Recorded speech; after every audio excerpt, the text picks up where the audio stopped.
안녕하세요. 서민 입장에서 재테크 이야기하는 서민테크입니다. 저는 사회초년생 때 학자금 대출 마이너스 3천만 원이 있었고 직장도 초봉 280만 원이 중소기업에서 시작했어요.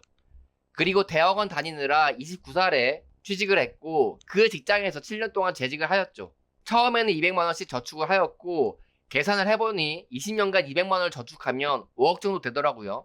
20년 다녀서 겨우 5억 모을 수 있는 게 이게 맞나? 라는 생각을 가지게 되었지만 그때는 그냥 넘어갔었습니다. 일단 제 소득을 늘리기 위해 주말에 편의점 알바해서 월 40만 원의 추가 소득을 얻었고 월급 대부분을 적금에 부어 2년 만에 학자금 대출을 갚고 3천만 원의 목돈을 만들게 되었죠. 그 목돈으로 뭘 할까 하다가 신용대출 9천만 원 일으켜서 서울 오피스텔을 매수했고 월 50만 원의 현금 흐름을 만들었었죠. 처음으로 노동 없이 들어오는 수익을 맛보고 나니 저는 희망을 가졌습니다. 왜냐하면 오피스텔 6채만 가지게 된다면 일하지 않고도 월 300만 원의 현금 흐름을 만들 수 있기 때문이죠. 6채의 오피스텔 가지기 위해서는 6억이 필요하니 저의 경제적 자유를 이루기 위한 첫 목표는 6억으로 정했습니다. 사람들은 생각만으로 서울 집값이 10억 이상 하니까 30억 이상이 되어야 경제적 자유를 이룰 수 있다고 하지만 그건 실제로 투자를 안 해본 사람들이나 말하는 겁니다. 실제로 먹고 사는데 지장 없는 경제적 자유를 이루기 위해서는 실질적으로 한 사람당 6억이면 충분하다고 봐요. 너무 터무니없는 목표를 세우면 부자가 되는 과정을 시도하려고 하지도 않을 겁니다. 실질적으로 본인에게 필요한 최소 금액이 얼마인지 계산해서 목표를 잡고 거기에 맞춰 재테크를 해야 합니다. 아무튼 저는 자산 6억의 목표를 얻기 위해 투자를 통해 돈을 벌 수 있는 투자 원칙을 세우려고 노력하였고 시간 날 때마다 틈틈이 부업을 하여 소득을 최대로 늘려 목돈을 만들었습니다.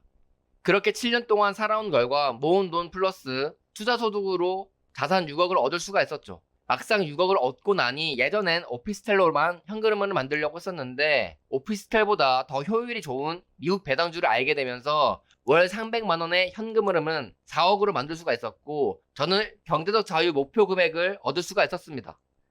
배당주를 찾아본 결과 PDI와 리얼티 인컴을 알게 되었고 각각 2억씩 투자하게 되었어요. 왜 PDI와 리얼티 인컴 각각 2억씩 매수하게 되었냐면 둘의 성격이 약간 다르기 때문입니다. PDI 같은 경우에는 고배당을 주지만 주가가 횡보하여 시세 차익과 배당 성장률이 거의 없죠. 그렇기에 시간이 지나면 지날수록 물가 상승으로 인해 돈의 가치가 떨어지는 걸 막을 수가 없습니다.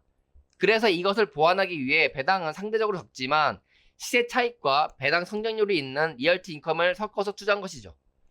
원래 평균 배당 수익률은 PDI 7%, 리얼티 인컴은 3% 정도 되는데 주가가 많이 하락할 때 매수해서 PDI는 14%, 리얼티 인컴은 6%로 평균보다 배당을 2배 더 많이 받을 수 있는 것입니다.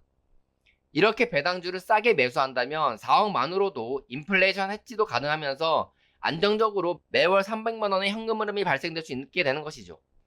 평범한 서민이 경제적 자유를 얻기 위해서 반드시 해야 하는 것은 최대한 소득을 늘리고 지출을 줄여 저축을 하는 것입니다.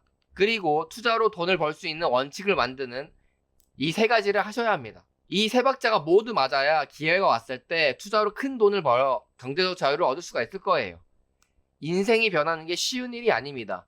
남들이 놀 때 부업을 하고 지출을 줄이는 고통, 남들이 매수를 하고 싶지 않을 때 매수해야 하는 고통, 주가가 하락하는 걸 견디는 고통, 이 고통들을 모두 겪어야 경제적 자유를 얻을 수 있는 보상을 주는 것이죠. 만약 여러분들의 몸이든 마음이든 편안하게 투자를 통해 부를 이루려고 하신다면 그런 것은 절대 오지 않습니다. 세상은 공평하기 때문에 잃는 것이 있어야 얻는 것이 있기 때문이죠. 사람들은 시세 차익도 얻으면서 배당을 받기 위해 배당 수익률이 적지만 천천히 우상향하는 슈드 같은 배당주에 투자를 많이 합니다. 왜 이런 곳에 투자를 하냐면 아마도 하락의 고통을 느끼기 싫어서일 거예요. 변동성이 적고 하락할 때 배당이라는 것을 받으며 하락장을 이겨내려고 하기 때문이죠. 하지만 서민이 인생을 변할 만한 돈을 벌려면 변동성이 적은 슈드 같은 배당주에 투자하면 안 된다고 봐요. 배당주의 목적은 진짜 배당을 받기 위한 현금 흐름을 만들기 위한 상품입니다. 돈을 불리기 위해 적합한 상품이 아니라는 거죠. 인플레이션 해지 정도로 돈을 벌고 싶으시거나 투자금의 크기가 몇십억 이상이 아니시라면 평범한 서민은 성장주에 투자하셔야 합니다. 여러분이 편하게 돈 벌려고 하면 할수록 수익은 작아질 수밖에 없다는 걸 명심하시기 바랍니다. 저같이 평범한 회사원도 주식 투자로 인생이 변할 수 있었기 때문에 인생을 변하고 싶다는 절실한 마음과 실천력만 있다면 누구나 경제적 자유를 이룰 수 있다고 생각해요.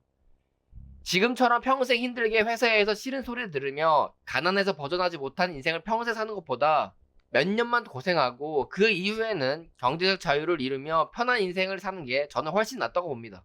처음부터 너무 높은 목표를 가지지 말고 본인이 할 수 있는 실질적인 목표를 세우시길 바래요. 그리고 그 목표를 최대한 빨리 최선을 다해서 이루기 위해 행동하시길 바랍니다. 회사에서 상사에게 고통받고 가난에 허덕이는 것에 대해 치를 떨고 계시는 분들에게 도움이 되셨으면 좋겠고요. 영상은 여기서 마치겠습니다. 감사합니다.